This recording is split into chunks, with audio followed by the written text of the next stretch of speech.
Hello, everybody, and welcome to Benivo Bites. We've got a great show. Hi there, Nicola. It's great to see you again.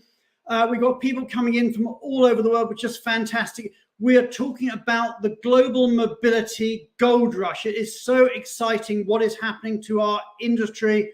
We are getting a wall of private equity money coming in, and we're going to be discussing why. We're going to be discussing what's going on in the world of private equity that is making mobility so attractive to all of us. So you know how it works, everybody.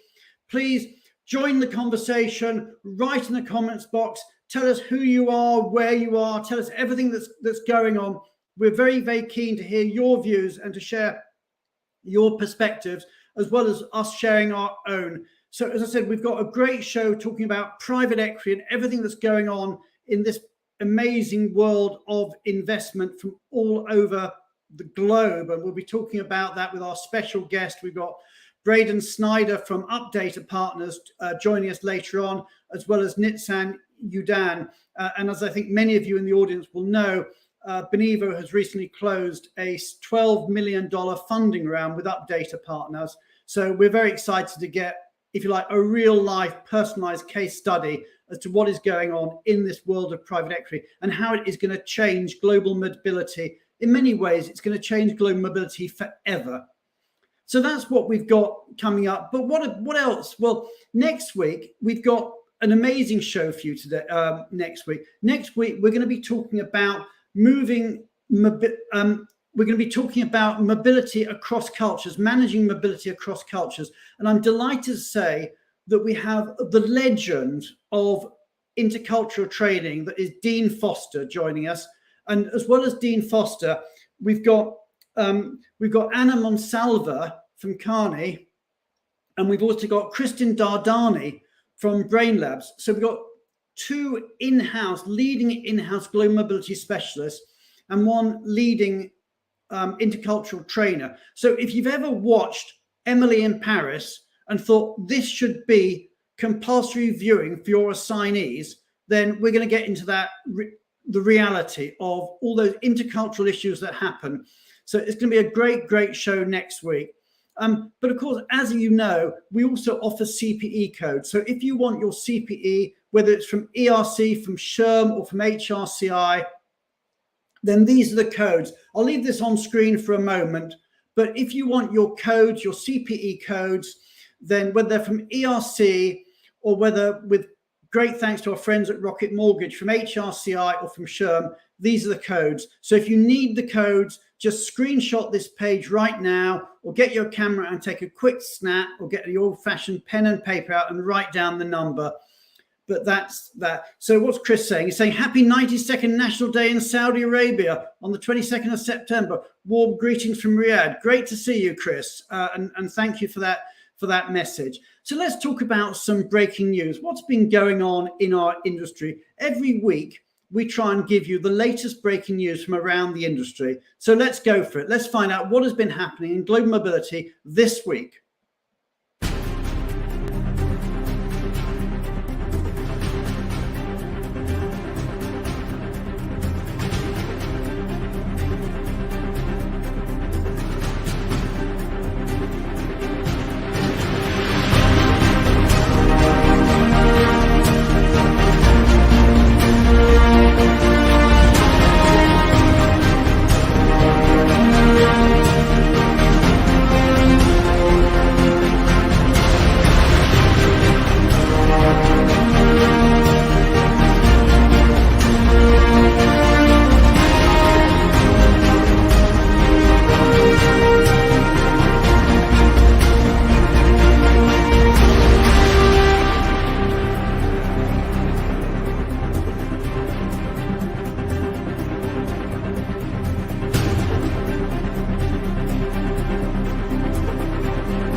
So a lot of news going on there, and congratulations to everybody who's been promoted, who's moved job, and everything in the world that's been going on in our world. Congratulations to everybody involved. But we're going to move straight on. We're going to talk about immigration because there have been some really, really important developments have happened, not just in the last couple of days, but actually in the last few hours. So without further ado, I'm going to bring onto the stage Julia Onslow-Cole, and we're going to be talking about all the latest immigration news from around our industry.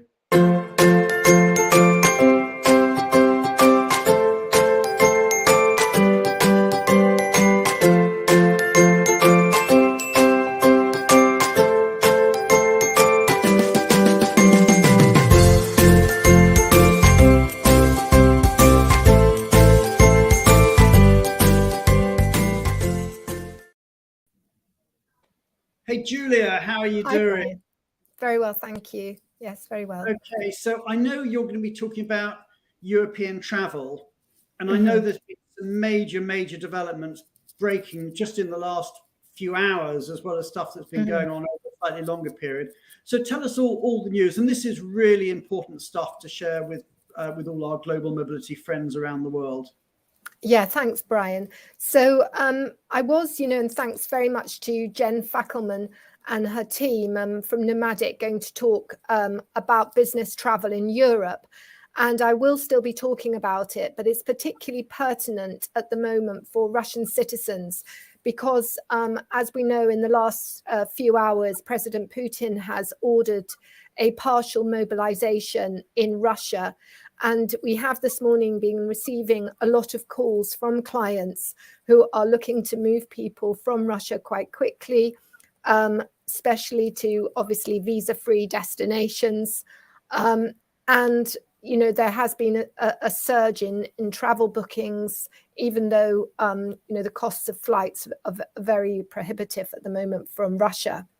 But I wanted to talk about what's happening in Europe. And as I say, in that context, it's particularly important because following the sanctions against Russia, several European countries such as the Czech Republic, Latvia, Lithuania, and Poland have unilaterally been limiting the issuance of long-stay visas for Russian citizens.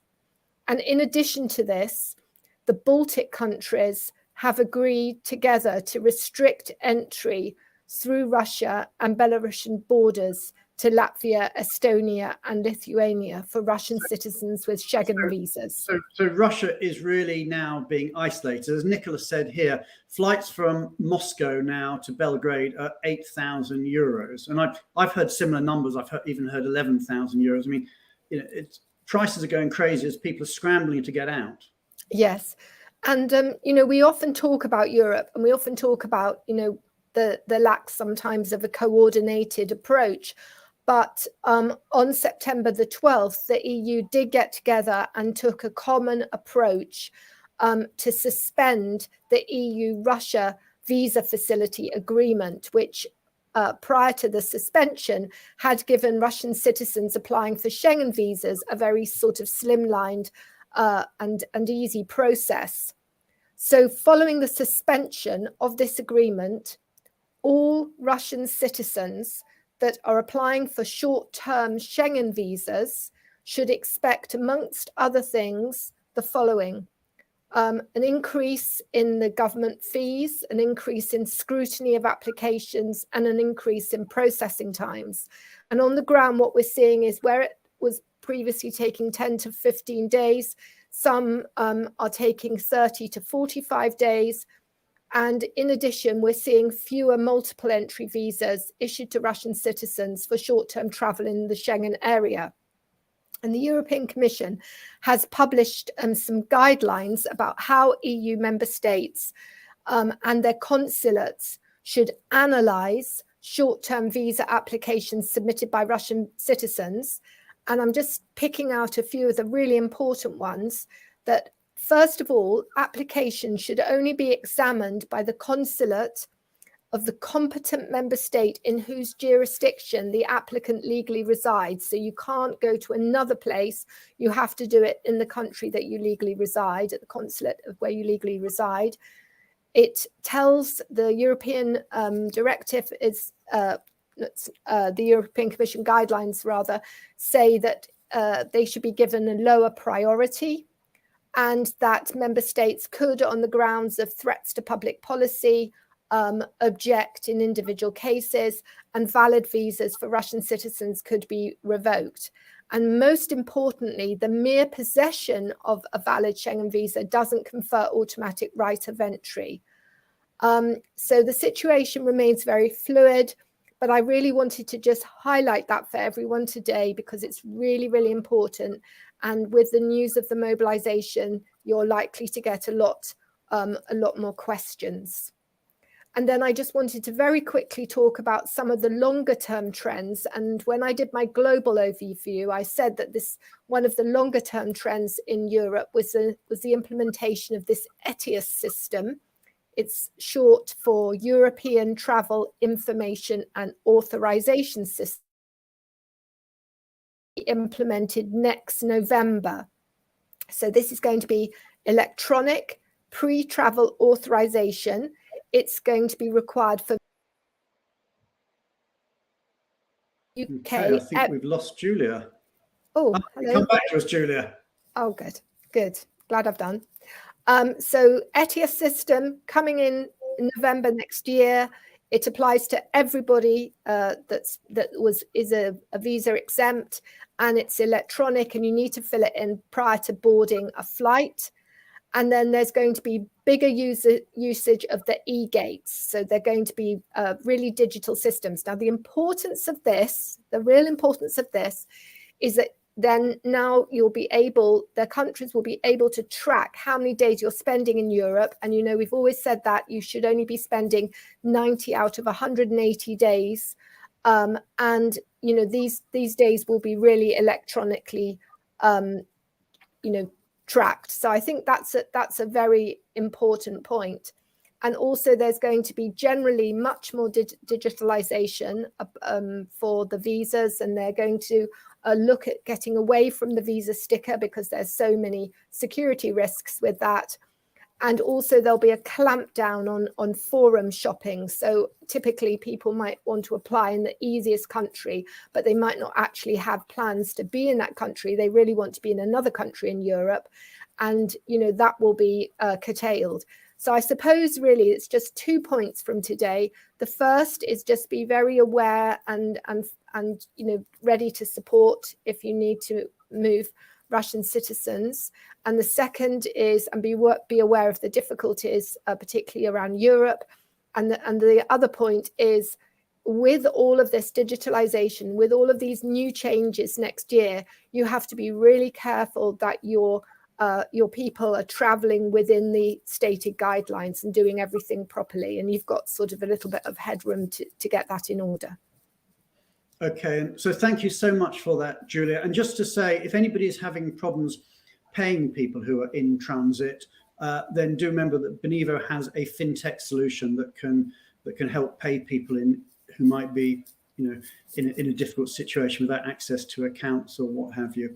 So Julia, thank you so much for that update. Very, very timely. It just shows the importance of this show, that we can deal with things pretty much as they are happening. And I know the whole industry appreciates everything that you do. We're now going to move on, and we're going to be bringing on our change maker for the week, Alexander Ada. So everybody, what I'd ask you to do is hit the like button, hit the heart button, hit the applause button. Let's say a big, big thank you to Julia Onslow-Cole, and a big welcome to our guest for the week, Alex Oida.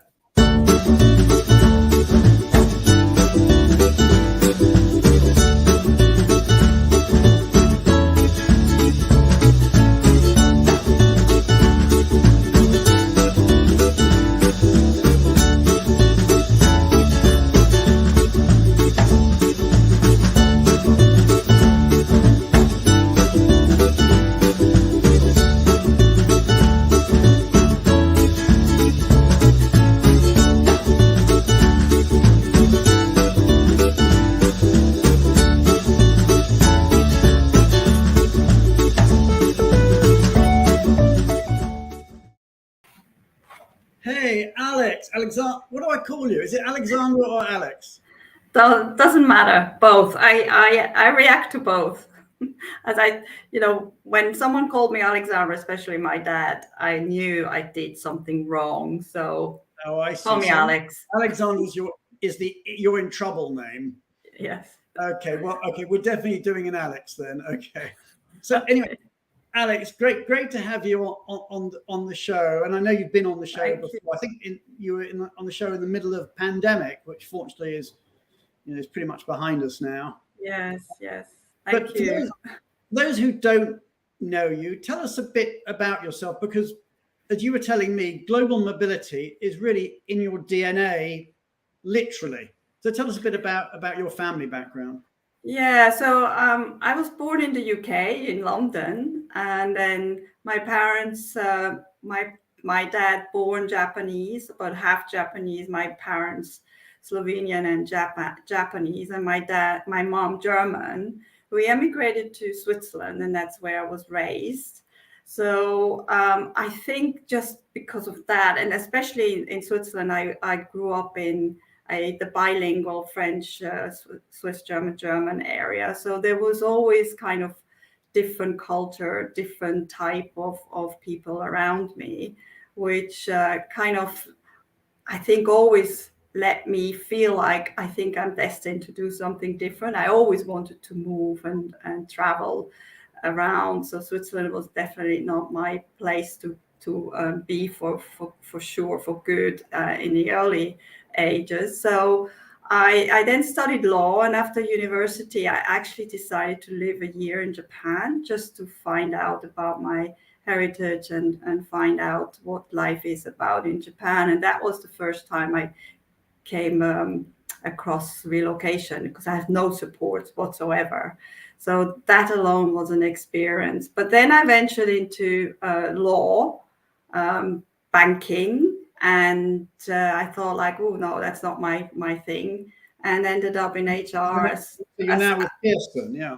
Yeah, so as like everyone, you kind of end up by coincidence, by chance, and I enjoyed it a lot. I made my career, had a tour to Europe, lived in different countries, and finally came back to work in Pearson, which is a different industry altogether. And tell us about Pearson, because I expect a lot of people out there will know Pearson, but for those who don't, tell us a bit about Pearson and also about your mobility program. Yes, Pearson has gone through a lot of change over the past probably 5 to 10 years even. And some people may remember Pearson linked to the Financial Times or the Penguin Group. These companies have now been divested. So Pearson is now solely focusing on learning. So we've become a digital learning company. And we are focusing on English language learning, online learning, assessment qualifications. Some people may, from the UK, know the BTEC or the GCSE exam, which we actually do create.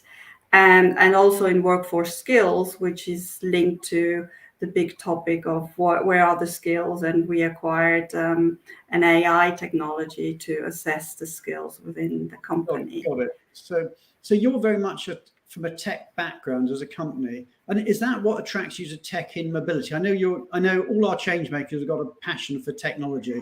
So tell us a bit about your passion for technology. Yes, it is. It is that, especially the digital part, and also looking at where we came from a global mobility perspective, how much technology can help us. And I think I'm just curious and want to know how technology can support the function, and especially within Pearson, technology is quite big, quite a focus. The digital part is a centerpiece of our company overall, and just learn, experience, and I think technology still is the way to go, and even in global mobility. Well, I'll certainly raise a cup to that.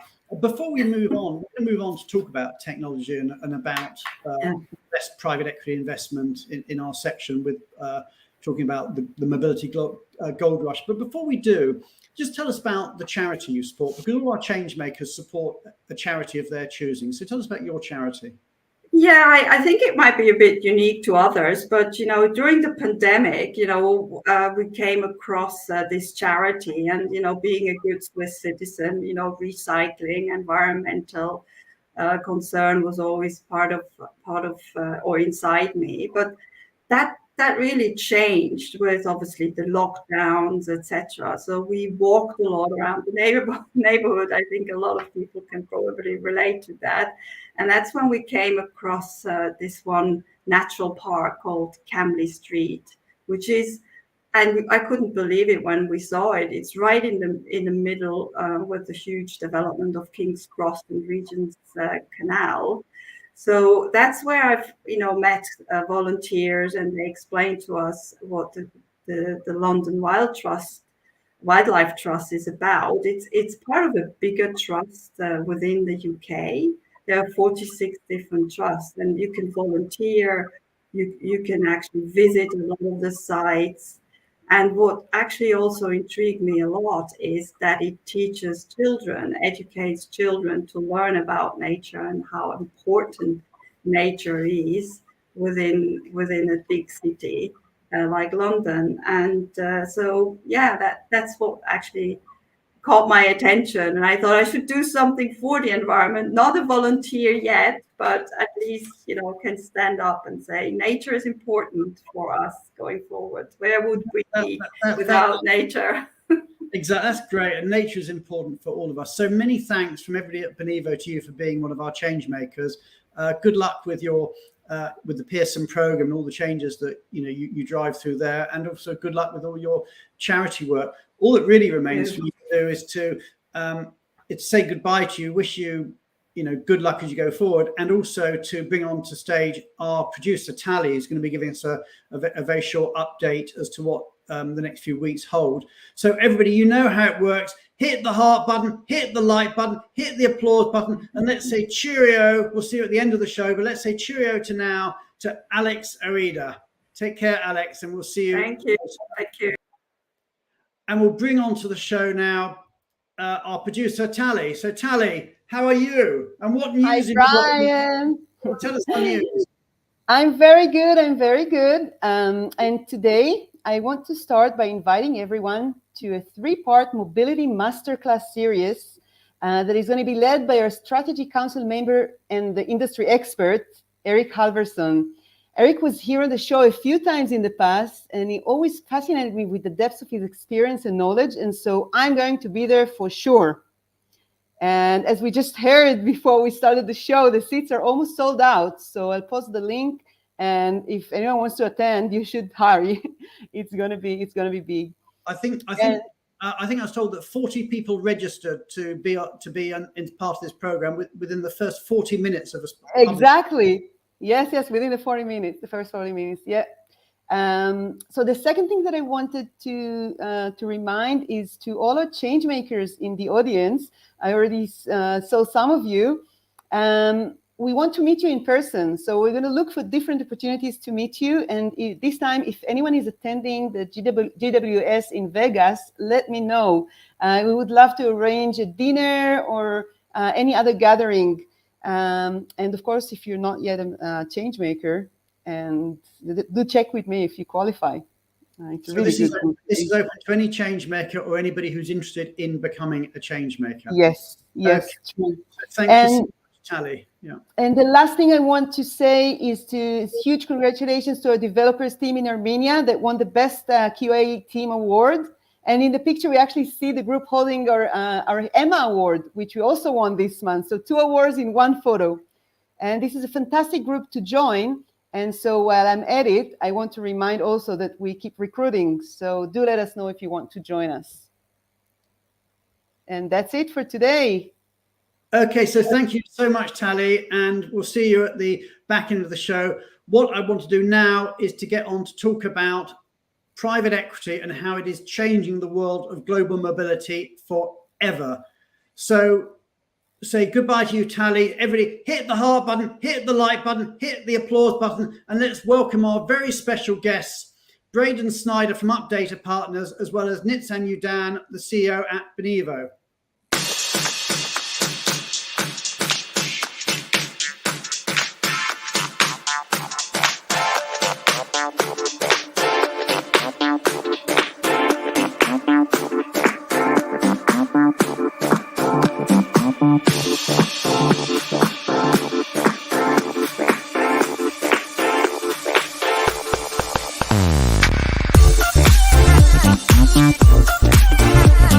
I'm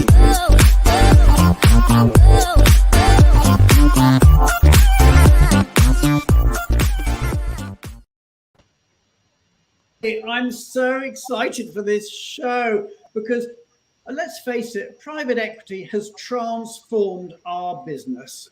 You know, we've seen private equity come into, I don't know, Server, we've seen it come into Vialto Partners, to Deal, to Papaya, to Topia, and of course, most recently, to us at Benivo with our $12 million funding round that happened just the other day. So it's, you know, this money is coming in and it is completely changing the way we work. And what I want to do in this show is actually get down and dirty and see if I can understand why. Why is private equity so interested in global mobility? And also, what does it mean? What are the ramifications? How is it going to change our industry? But before we do that, Braden, you're a first timer on our show, so very welcome. Tell us a bit about yourself. Tell us a bit about yourself and a bit about Updata Partners so the audience know who you are. Yeah, happy to do it. And Brian, thanks for having me. I will say a group like this and a show like this is quite unique for a market. So watching the comments here, it's phenomenal with the kind of collaboration that you all have here. So it's definitely a tool that you should be using, and I hope to be back. But yeah, quickly Updata, who we are and why we exist. We actually call ourselves a growth equity firm, so slightly different from venture capital and private equity. But specifically, who we partner with and the types of companies we look for are exclusively B2B software companies. Those companies are generally around $5 million of revenue run rate and up, growing quickly, and have been capital efficient throughout the life of their operations. Oftentimes bootstrapped, where they've raised no capital or don't need capital to support what's already a profitable business model. But why we exist is to support teams who have a proven product, proven market, are seeing nice traction in that market, and help them support them along the growth curve to continue to scale. And that's exactly what we've done here with Benivo. And you know, it's only a couple days in, but it's things are off to a good start so far. Okay, so Braden, you're DC based, aren't you? Updata Partners, but you're not there at the moment. So I mean, you're as a company, you're very global in your outlook. Where are you today? Where I can see you in a hotel room. Where are you? I'm down in Argentina today. So firsthand experience with the global mobility that you guys deal with on a day-to-day basis. Okay, so you're down in Buenos Aires. And we'll get a little bit more into some things that Updata does and why the market generally invests. But Nitzan, just bringing you into the conversation, I'm guessing a lot of people know what Benivo does, but sometimes people say to me, actually, Benivo does so much, I'm not quite sure exactly what Benivo does. So just to get everybody on the same page, just in a few sentences, just explain to the audience exactly what does Benivo do, for those who don't know. Yeah, and I think it's important from time to time that we actually stop and do it, because we have a team that continuously work to identify the challenges and how to solve them and add those solutions. So sometimes it's good to stop, right? If you would look at us 2 years ago, we were mostly doing a platform for employees with payments to support that. But now we've gone into adding 2 more areas of value. One is a tool for global mobility manager, and a second is for vendor management. So basically there is a triangle where we have platforms for the global mobility and the HR teams, platforms for the vendor management, a platform for the employee and for their spouse, and payments is one thing that connects all these platforms, the ability to make all those payments. And what really makes it exciting is the use of data and analytics. Because everything sits on a single platform, suddenly we can use data to drive insights that were not available before. I'll give a few examples. So when a global mobility manager wants to run now a cost estimate using the Benivo Smart Cost Estimate, they get an instant result of the most accurate cost estimate tool that is available. But it doesn't stop there. They can actually get all the actual costs that are already on the platform, from the vendors, from the employees, from payroll instructions. All of that sits on the platform, and they can compare the cost estimate to the actual in real time without doing anything. It's all built in and live. So in real time, we can identify, whoops, this is looking like it's going to cost more than we expected. We don't need to wait a year after to bring the bad news. We can use the information in real time to still decide how we steer it. So that's one example. Another example is to use this real data, this real cost, the actual cost, to improve our estimates. And then it goes on and continue into vendor management, right? We are measuring the SLA delivery of our suppliers, partners, vendors, and we can identify in real time if an employee was not contacted in time and raise that as an opportunity to fix that, as well as predict the length of a cost of an immigration application and comparing to the work start date. I can spend the next hour talking about how all this adds value, but in short, I'm not going to let you. Yeah, I know. I'll just summarize. What it does, it's a unified mobility experience. It's really creating for the first time a real consolidate experience, not only of the assignment management tools, but also of the vendor management, the employees, and the payment, and all of that on a single platform. Okay, so what we've got is a unified platform that basically controls or helps you control all aspects of your mobility program. But I want to go back to you, Braden, and understand from your perspective. You're there sitting in PE, and you probably see hundreds, if not thousands, of deals every year. And there's thousands, hundreds of thousands of people like you sitting in other private equity companies who are doing exactly the same thing, looking at the market and the deals and deciding what you're going to invest in. Why is mobility all of a sudden so attractive? Why are you guys so focused? Why is there this money coming into our industry? What is it about mobility that excites you? Yeah, so I think I'd break it down into two sort of themes here. One is general themes that are consistent with software broadly that apply to this industry, right? And I'd kind of frame that up as the digital transformation or digitization of legacy processes that have historically been kind of manual or human-based that no longer can be, right? Where software can come in and really provide some automation into the day-to-day tasks that need to get done, and are just better done by software plus the person who's owning that task. So definitely digital transformation and digitization broadly is a theme across software and within mobility. But then mobility specifically, it's been no surprise that there's been a change in the market over the last 24 months. COVID's definitely accelerated a number of trends and introduced some new things to the market as well. The ways of working are different. The coming into the office 9 to 5 days a week, sitting at the same desk is back for some, but for most it's not. And so that has introduced, whenever there's new problems to be solved, that's a new opportunity for software to enter the equation. And I'd say as part of that too, as we see it in board meetings, we see it within the companies that we work with, HR is also becoming or has become more strategic for the organization as a whole. It's top of mind at board meetings for board directors. It's top of mind for CEOs, and it's top of mind for functional leaders.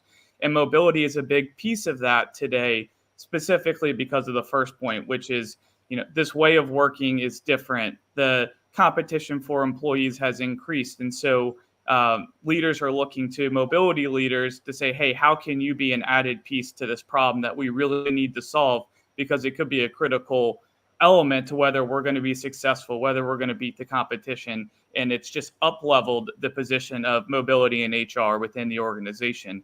And so if you think about increased strategic positioning, more responsibilities landing in the lap of mobility leaders, probably with the same or less resources to go about doing it, software is a logical piece to that equation to help them actually execute and perform to expectations that the team has put in front of them. So as software investors, those are dynamics that are absolutely golden for us as we think about opportunities and ways to invest in companies. Okay, so I think you sort of mentioned basically 4 reasons that that are impacting people: the growth of globalization and the fact that there's just more people moving, as it indeed is evidenced by you yourself right now, working in Argentina, the digitization of the legacy processes, the managing of hybrid or remote work post-pandemic, and the fact that mobility itself is now going up that value chain, is becoming more strategic. I mean, and actually, for those of you in the audience, I'd be interested in your views. Which of those do you think is the most important?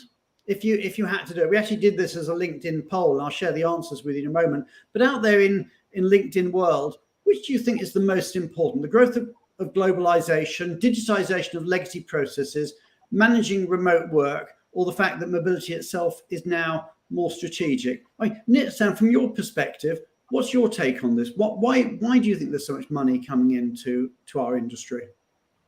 I think it's a combination. There's not one answer here, and I think the key thing is suddenly the attention that the industry got. You've seen that for longer than I did, but the industry was always looking for opportunity to be more strategic. And then the pandemic came, the impact of the war in Ukraine came, and the remote work, and suddenly everyone realized, okay, we need to do more, but we're not going to put more resources.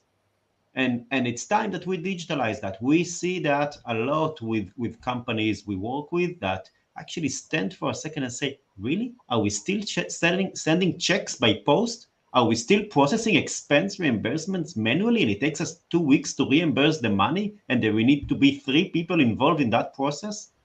And I've heard a mobility leader just talking to me last week saying, the reason I don't sleep at night is my concern about how we share data of our employees, and how do we protect that, and how can this is not working anymore.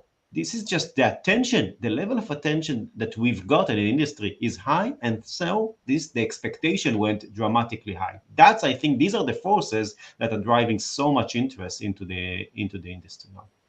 It's interesting. Definitely, to me, it's a clear message that mobility is not only here to stay; it's here to grow. It's not going to be the same like 70 years ago when it started deploying people into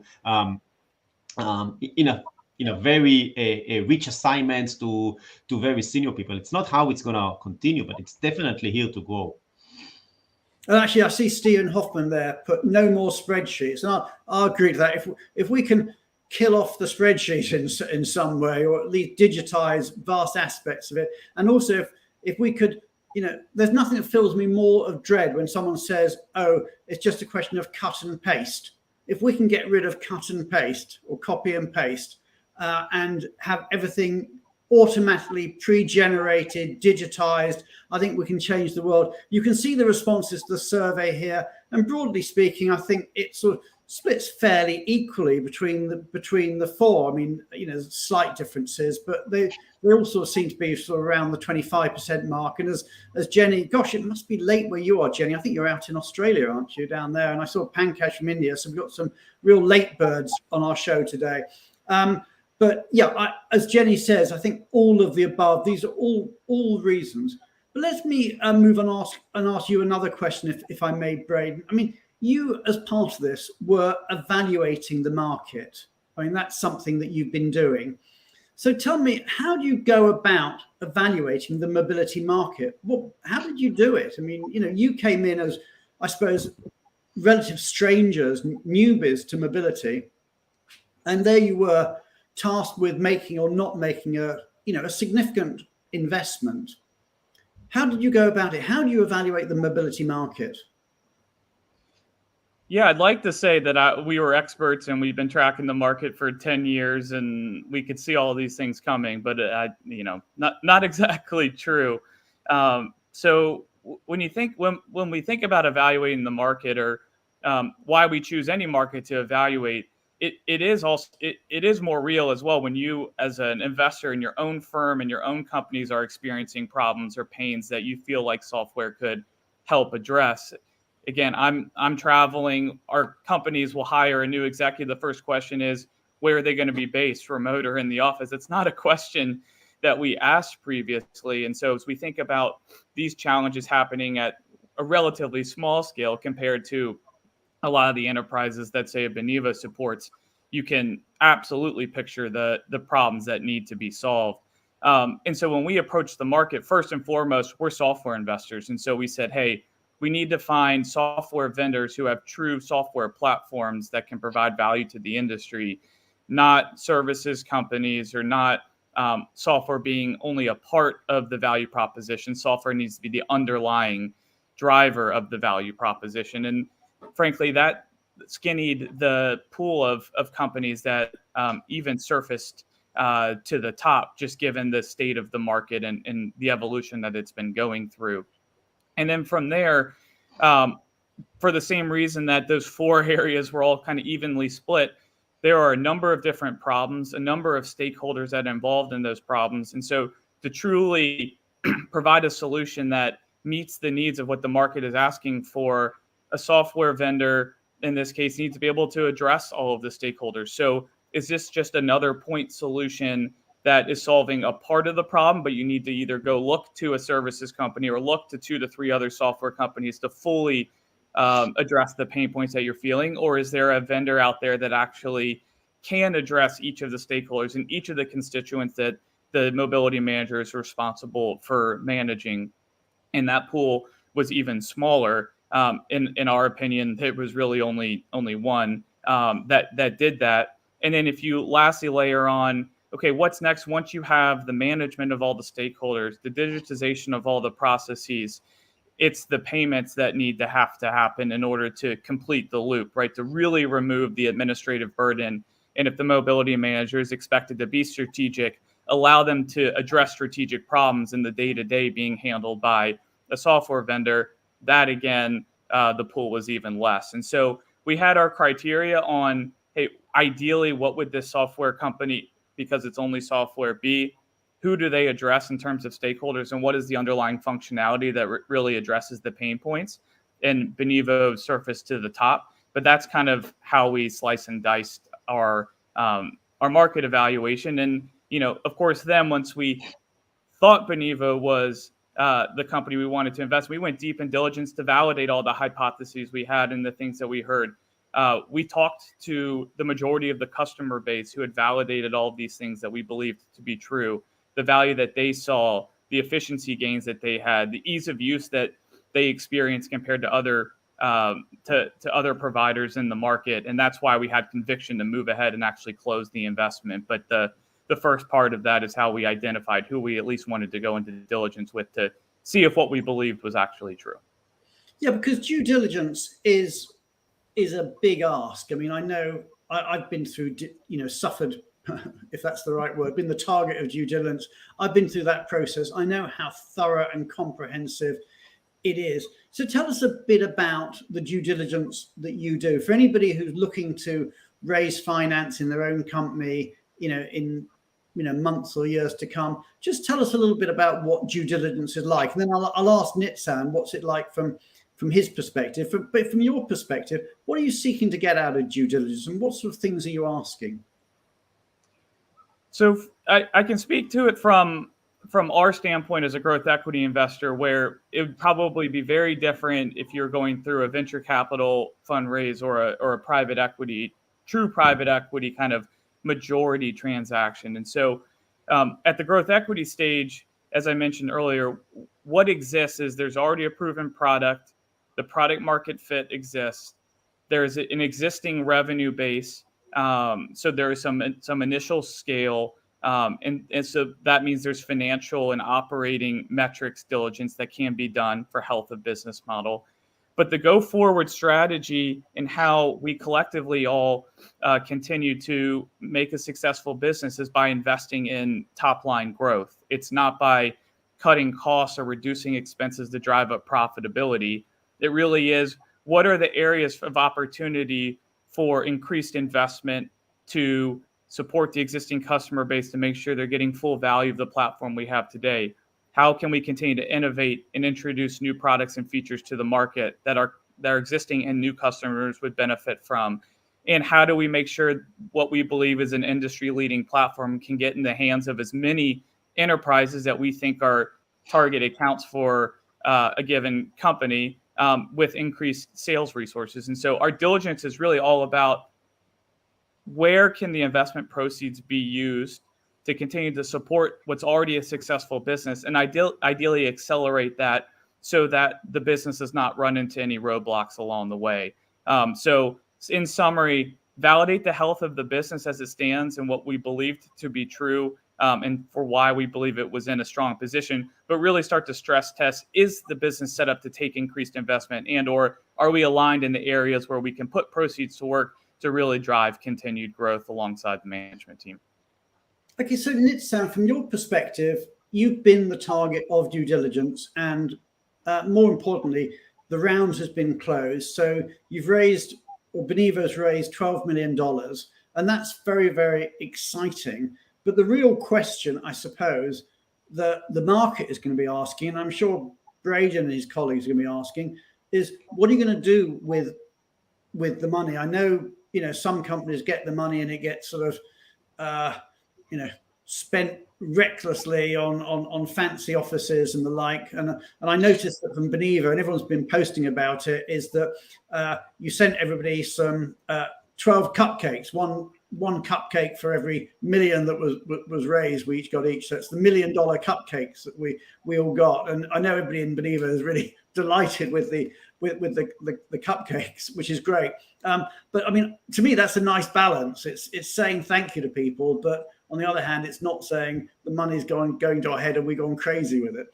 But what are we going to do with this $12 million? What's it going to be put into? How's it going to be put to good use? Yeah, so I think that the first question is, why did we even raise money, right? Because we didn't need to raise money. We've experienced huge growth over the last 2 years, winning some of the world's most innovative and exciting companies, and that gave us the chance to work with them, and we're doing well there. So we are seeing a lot of growth with our existing client, a lot of new wins. We did not need additional funding in order to extend our runway. Which, it's not the first funding round I've done in my life. In the past, it was always about extending the runway. Now we are in a very different place, which is why we could partner with with the like of Updata partners, a growth equity fund. And what we're going to do with that is we're going to invest in our core. We have the best technology on the market. That's what our client says. That's what the award says. That's what the industry sees. We want to make it even better. So we're going to continue and invest in our technology, in our product, in our people, to make sure we add a lot more value to help our clients add more value internally, save more money. We are saving to many of our clients more than 50% of the cost when they bring us. We want to identify more areas. We're not looking now, how can we sell more product and increase prices? We're going to look how we're going to add more value and help our clients get their next promotion. That's what we are focusing, whether it's to get the best policy, whether it's to get the best data that will help them to sell internally, and of course to automate the manual processes and deliver the best experience to their employees. So these are the areas where we're going to invest the funds. We opened a lot of positions. I was told I need to repeat that a few times on this show, both in the US, in the UK, in Armenia, in India, in many roles. So we're looking forward for people to join. We have a phenomenal team. And let's be specific on that, actually, Nitzan. I know we're looking to hire, and let's just take the US and Europe at the moment. What are the key roles that you're looking to fill? Yeah, so just in case there's anybody out there that might be interested. Yeah, so some of the key roles there are client-facing roles in the aspect of what we call client success manager. The industry sometimes call it more account management or client director. So working with clients, be their single point of contact, make sure that the platform and the whole experience is not just technology, it's also the vendor management and the payment, everything deliver on their needs, right? So it's a client-facing role. I call this role kind of almost a CEO in the company, because you need to work with so many different parties to deliver on that. We're looking for client advisory, people who can help companies set their policy, benchmark their policy. There are roles in in client analytics, making sure that as the client, I can understand what data I have, which dashboards will help me, and how to tell the story internally. I'm talking here a lot about data, predictive analytics. We're not expecting all our clients to be data experts. We are giving them also the support from our data experts to do that. So many more roles, and then also, of course, in software development, front end, back end, QA, product, a lot of growth that we are seeing, and we really want to deliver on this vision. We believe that mobility deserves a lot more from technology, and we are here to push the barriers, and hopefully the whole industry will follow us. We want to set standards that everyone else will improve. Well, let's dream the dream. Where do we think, Benivo will be in 3 years' time or 5 years' time? To share the dream about what the Benivo solution, we know what it is today because you told us, but what will it become? The dream is to make sure that mobility is made easy with technology, to make sure that everything that the technology can do to simplify the role of a mobility manager, of the business partners internally, of the employees, of the vendor partners, it's all delivered through one technology that allows the use of data. To me, what's missing most in our industry is that we are reactive. As mobility managers, we are always the last one to know when something goes wrong. We are always the one to get the blame. Instead, we should be proactive. We should use data to predict what could be wrong and manage that situation ahead of that. And I think that shift in the role is also what we are seeing elsewhere, right? Everywhere else from the production line, we are moving to being a consultant. We are being to move to be a lot more agile. And that's now is the time of mobility to reach that. And that's what the vision is for Benivo, to help mobility become. I'm hearing some great lines there. Making mobility easy with technology, making mobility agile, making mobility strategic, I think we said.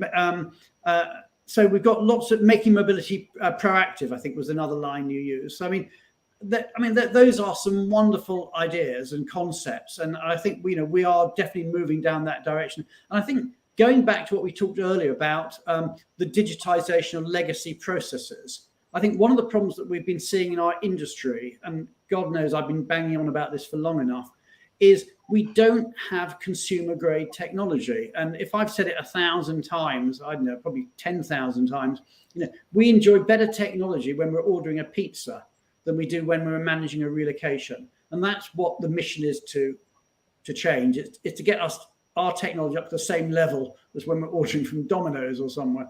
But talking about, we've got a few minutes left, talking about some of that digitization of legacy processes. Nitzan, which legacy processes do you think are next that we can start digitizing? Well, there's just so much that at the moment I'm surprised when I work with some of the leading companies in the world to find out that to get an employee to sign a document, it still goes by email, and the employee needs to print it and sign it and scan it back. It's just, these things need to change. The fact that if I have as the mobility manager 5 key vendors that I'm working with, and I want to authorize them, I need to go to each of them and provide the same information 5 times.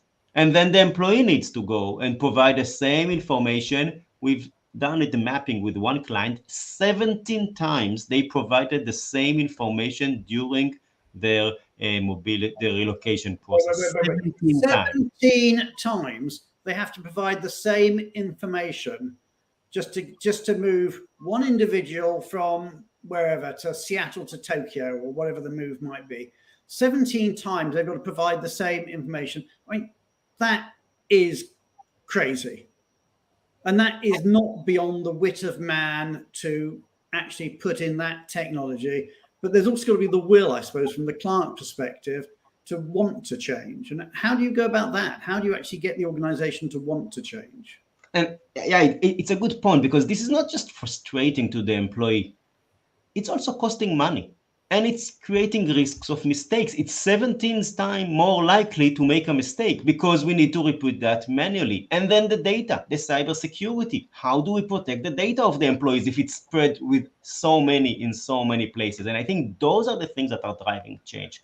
What we've seen in the last 6-9 months is a wave of companies of saying, that's it, that's enough. I'm not going to do that anymore. I want to change, and I don't want to change in 3 years' time. I want to change now. And anyone who can move in my pace, I'm going to work with them. If it takes them 18 months to implement a platform, it's just not for me. It's just too long. My needs will change in 18 months. I need a partner who will be able to understand my talking about.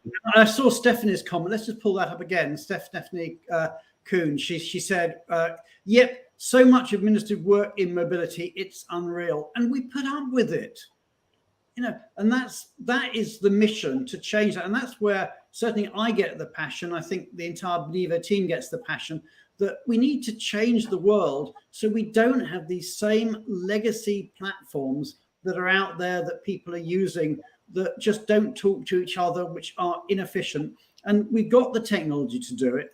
And hopefully the funds that come into Benivo will help us spread the word and actually enhance the product, because I suppose that ultimately is how Benivo should be using its investment, is to build both the market and the product.